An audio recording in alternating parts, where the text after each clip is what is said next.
Hey there! Lately my whole world has been about holiday cards, but it's been a minute since I posted a house portrait, so let's dive into one.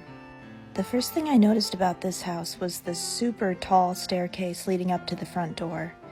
It's just the kind of feature I can exaggerate to create sort of that fairy tale vibe. I always start out with the basic building blocks of the house, no pun intended.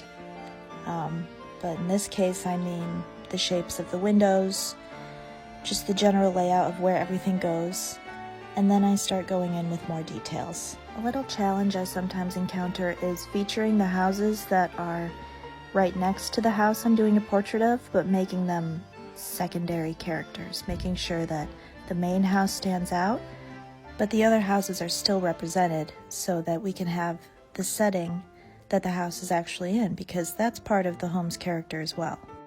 As you can see, I decided to go with a pink background wash and use some white line work to outline the homes.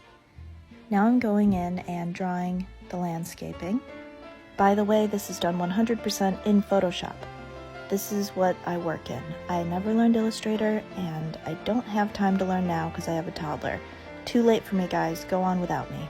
I think Photoshop gets the job done, though, don't you?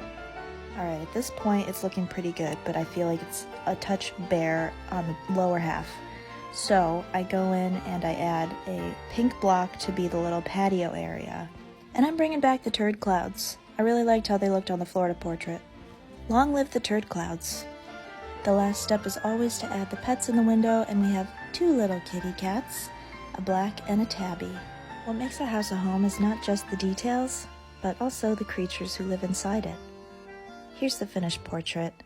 Thanks so much for watching, and keep following along for more vintage style graphic design and illustration.